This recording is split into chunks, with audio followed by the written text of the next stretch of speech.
Bonjour à tous, je vous invite à vous abonner à cette chaîne, à aimer, à partager, à commenter ces vidéos, c'est très important, c'est une manière de nous soutenir. Merci à vous tous.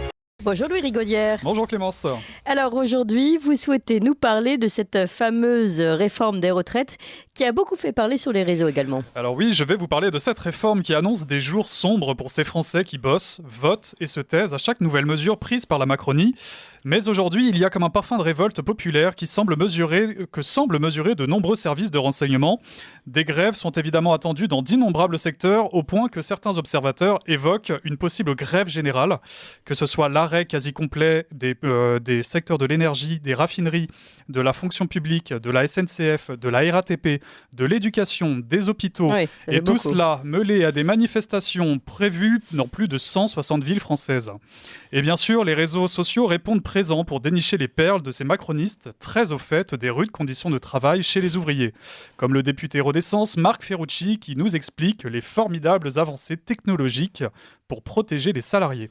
Et moi, j'ai discuté avec des carleurs qui m'en ont fait part. Il y a aussi des évolutions positives. Les choses évoluent. Un carleur, aujourd'hui, il a accès à des protections pour ses genoux qu'il n'avait pas il y a 15 ans ou 20 ans. Et puis, après le député, vient le sénateur François Patria, qui est président du groupe LREM au Sénat, qui nous avait témoigné son enthousiasme quant à l'utilisation d'exosquelettes pour soulager les déménageurs. Moi, mon voisin à l'époque, dans mon village, qui était maçon, couvreur et qui montait sur les toits, me disait « je n'en peux plus. Je ne peux plus monter sur les toits comme ça ». Aujourd'hui, la nature du travail n'est pas la même. Les déménageurs, les couvreurs, les gens dans les travaux publics sont équipés d'exosquelettes, ils sont équipés de matériaux. Aujourd'hui, la pénibilité n'est plus la même.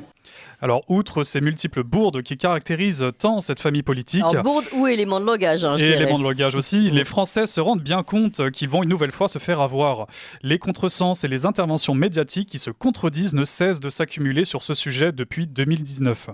Un internaute appelé Caisse de Grève s'est d'ailleurs amusé à comparer les revirements plus qu'accablants de cette Macronie qui ne sait plus si elle doit transformer son système de retraite par répartition ou bien le préserver.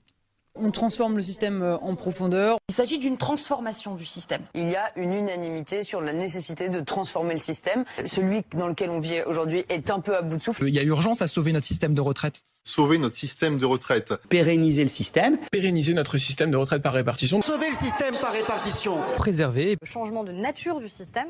Il y a un problème de confiance dans le système. Les Français ne croient plus que ce soit possible. Donc ça prouve bien justement qu'il faut transformer profondément ce système. C'est la question de la pérennité, de la survie de notre modèle qui est en jeu. Et comment on fait pour le préserver ? C'est un changement de système. Nous voulons construire un système universel de retraite. L'enjeu de cette réforme, c'est aussi de préserver un système de répartition. Ce qui compte pour moi, c'est qu'au bout du compte, nous ayons refondé un système de retraite par répartition, un système par solidarité qui est préservé. Bon c'est bien, ça a le mérite d'être clair au moins. Très bien ce petit mix proposé par Caisse de Grève. Et alors les sondages sont loin d'appuyer les propos du gouvernement. Alors oui, cette arnaque déguisée en réforme n'est plébiscitée que par une infime minorité de la population.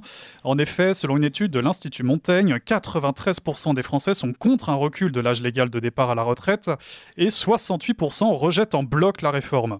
Notre ami et chroniqueur Alexis Poulain l'a bien compris et nous explique dans sa revue de presse matinale, que je vous invite fortement à suivre d'ailleurs, pourquoi il est impératif de s'opposer avec force à ce projet destructeur pour les générations à venir. Attention, le ressort de la réforme des retraites, c'est d'abord dégager de l'argent de la poche des Français pour colmater les brèches dans l'hôpital et l'école, tout cela à la demande de l'Union européenne et bien sûr pour la plus grande joie des fonds de pension et des fonds comme BlackRock qui ont toujours voulu mettre la main en fait sur un système de répartition, le système français, qui était un des derniers systèmes qui permettait de partir si tôt à la retraite et de fonctionner. Non, c'est mieux quand on peut prendre l'argent des pauvres pour en faire de l'argent. Voilà, donc attention, ne nous trompons pas, cette réforme des retraites, elle va nécessiter qu'on aille tous, si on peut, manifester, qu'on fasse la grève si c'est possible, quand on peut le faire, qu'on soit très nombreux, comme dans les sondages, mais dans la réalité, à dire que non, c'est pas possible, et que derrière la réforme des retraites, c'est pas juste la réforme des retraites. C'est 4 ans de toutes les réformes possibles et imaginables d'Emmanuel Macron. C'est le blanc-seing, c'est son permis de détruire pour les 4 ans qui suivent. Donc soit ça s'arrête, et tout le monde est dans la rue, soit c'est 4 ans où vous n'aurez plus que les yeux pour pleurer, et encore, certains n'en auront plus qu'un. Alors j'en profite pour passer un petit bajned aux adeptes du monde moderne qui sont très nombreux à être abonnés à notre chaîne YouTube.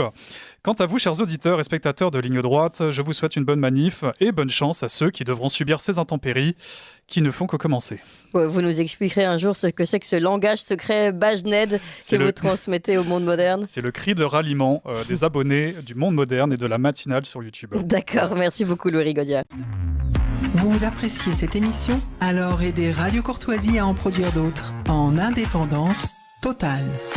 Rendez-vous sur soutenir.radiocourtoisie.fr. Merci d'avance.